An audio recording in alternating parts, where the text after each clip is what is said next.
going on, guys? It's your boy Worthy Prince coming at ya with another Lords Mobile video. In today's video we're going to be talking about reinforcements and garrisons. What is the difference between the two? When would it be good to use either of them? And how exactly do they work? So that's exactly what we're going to go through today. So let's get straight down to it, guys. So first of all, let's talk about reinforcements. Now, when would you reinforce someone? Okay, so the answer would be if they're being attacked, basically. If someone's under attack in your guild, you send a reinforcement march into their base that mixes with their troops, so that when the enemy or the invading army attacks and destroys the wall, your troops and your friends are all helping each other out to try and defend, and it boosts them up and tries and fends them off, basically. So that's basically when you would use a reinforcement. Now let's have a look and see exactly how it works. Now if we go to the army lineup, you can see in an infantry phalanx, the infantry are on the front line. Now you need to make sure you check with your friend exactly what formation he's using, because you always want to reinforce the front line with the T3. Okay, the front line is what the enemy is going to focus all of its attack on, so the bigger the front line, the better chance you've got of fending them off. Okay, so always reinforce with the front line, always check with your friend what they're using.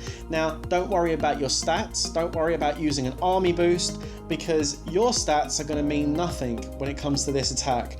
The person's stats that count on a reinforcement is a bit like a rally. It's going to be the person who's actually defending. It's their gear, it's their stats. So just make sure that you remember that before you go wasting any of your boost items. Okay, so that's how a reinforcement would work. Now, the difference between a reinforcement and a garrison is that with a garrison, the troops don't mix with the defending player's troops. Don't worry about what formation he's using, just focus on everything about you.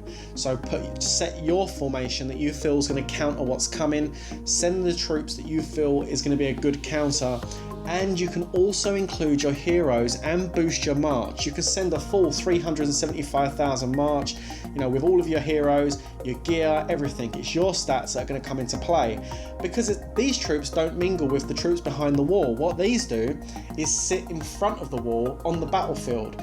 To get to the player, his wall and his troops, he's got to get through you. It's a bit like, you want him, you got to get through me. That's basically how it is. And you need to basically size up your enemy before you do this. If you feel that your enemy is actually quite weak and sort of less gear than you, maybe it's a good idea to put a garrison in.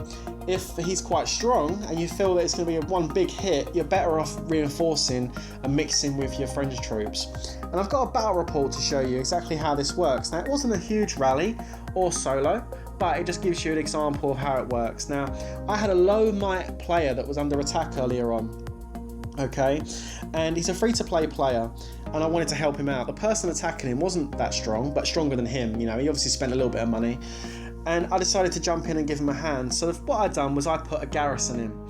Now, first of all, a little solo attack hit, which didn't really do nothing, as you can see. A tiny bit of damage. He actually lost quite a bit, actually. And then he launched a rally. Now, at this point, what I'd done was checked the scout report, that was because you see the incoming march, what exactly was being sent. Because if there was a lot of T3 being sent, I may have pulled the garrison and filled up with reinforcements. But what was being sent wasn't a lot, so I thought, you know what, he can hit my garrison, we'll see what happens. And I'm glad I did, because not only do you get all the kills when you do a garrison, but you can actually fend them off. And there we go, that's what happened. He sent 496,000, he had 73,000 wounded, 109,000 wounded, 73,000 dead, and I had 38,000 wounded. Wasn't too bad for me, I healed up pretty quickly. One thing I would say is just make sure that when you are reinforcing and when you are garrisoning, you do make sure you've got enough beds to cover what you're sending, because like I say, anything that gets killed is going to go to your beds. If you send, say, a 375,000 march and you've only got, say, 200,000 beds and they all die, you're going to lose 175,000 troops, which isn't the object of what you're doing here. You don't want to hurt yourself, you want to protect your friends. So that's when I would use a garrison. It's just basically taking each situation on its own merits. And let's take a look at the battle video, and you'll see exactly how that works. So when we watch this battle video, you will see that there's no castle, there's none of his troops, it's just my troops, my heroes, and here they go. And what will happen is if he was able to destroy my whole march, the screen would then change to the castle view, and then he'd have to assault the castle straight after hitting me. So that's basically how a garrison works. You know, again, it can be really effective, and it's a really good way of picking up kills. Now, one of the big issues I see is people not doing it, not garrisoning, not reinforcing. You see one player attacks a hive, and no one garrisons or reinforces. They just sit there under their bubbles. And there's two reasons why they do that. One, because they don't want to go into fury because they think they're going to get attacked. And two, because if they're sending troops out of their base, they become weaker and they feel like they're going to get zeroed. You know, that can't be farther from the truth. I think everyone should garrison and reinforce their friends if you're under attack. Apart from one situation, and that is if a player is in the middle of a build, you know, if they're building a trap account or they've got too many troops, get there eventually, to hide, but not quite enough to take a hit if their hero's out or they've got a march of troops out, then I understand why they should stay shielded if they're in the building phase, especially traps that have got a lot of T1 troops. You know, you don't want to go into fury at all. In fact, you should never go into fury. But for the players that have got 1 million to 1.5 million troops, it's easy to hide them, guys. Help your friends. I mean, if you're in a guild where no one reinforces and you know, garrisons up when you get attacked, leave the guild, seriously, because it ain't worth it in the long run. And I guarantee you, players that come in and attack a hive, if they're garrisoned, I'll tell you something, they're not going to keep coming back. You know, bullies don't hit back when they get hit themselves. So just make sure you bear that in mind, guys, okay? Now, one thing I am going to do very quickly is show you a demonstration on exactly how you would go about, you know, putting the troops into someone's base as far as a garrison and reinforcements are concerned, just for those people who are new to the game who don't know how to do it. So you can see Gingerbread Man's going to give me a hand today, and let's just say Gingerbread Man's under attack. There's a rally coming. It's going to be quite a big rally too.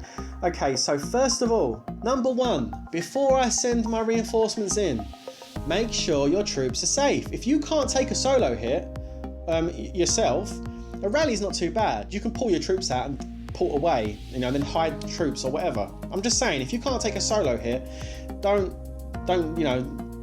just send them, because then you're just opening yourself up to a whole load of hurt. First thing you do very quickly is hide your troops. You guys know how to hide your troops. If you don't, tell me in the comments, I'll make a video especially on it. But if you're hiding your troops, what you do is you do a dark nest rally for 8 hours, you send your troops to gathering tiles, put them in your shelter. I guarantee you'll get your troops hidden, even with 1.5 million troops. So, you know, like I say, there's no excuse if you're like that. Anyway, what we're going to do now is we're going to reinforce Gingy. So we're going to click on Gingy's base. We're going to reinforce him. He can hold 1 million troops. That's because he's got a level 25 embassy. It's important to level that up, guys. Don't disregard your embassy. Don't go slack on it. So yeah, no heroes can be sent because it's going to be his stats that boost my troops. And I'm going to send royal guards because I'm going to, you know, he's told me he's in an infantry phalanx, and I'm going to boost that front line up. So off they go. So the front line goes in, and yeah, that's going to help him now. And I would have already hidden all my troops. They'll be marching away. Here's a pro tip, guys. Make sure you put siege in each march you send away from your turf, because it takes twice as long to get there. So it gives you plenty of time to let the troops get there, bring them back, you know, let your fury expire. So this is all finished and I can shield back up again. All right. So that's how you reinforce. And then to get my reinforcements back, click on the little red soldier icon on the left-hand side of the screen, click on return to castle, and my troops are on their way back. Now, if I'm going to do the same thing now, but I'm going to garrison, so I'm going to send a garrison. Now I can select my heroes, so I would normally spend my time doing it for what I'm going to send, but on this occasion, I'm just going to auto-select. Oh, there's Trickster. Hi, Trickster. And then you send what you're going to send, okay? Whatever march it is, and then you send your garrison in. So same thing, different gravy. You just got to put your heroes in and choose the march that's right for you. You know, it's your base, your gear, you know what you're good at. You know, send in your best stuff when you're about to do a garrison for someone. And that's how you garrison. And again, we're going to return our garrison to my turf. And that's how you do that. So guys, you know, get out there and help your friends. Get out there and protect each other. When it comes to garrisons, make sure you look at the enemy that's attacking, take it into consideration. Can you beat this person? You know, if you're skeptical, if you can, reinforce. That's my best advice I could give you. And hopefully this is going to help you moving forward to help protect your hives. Okay?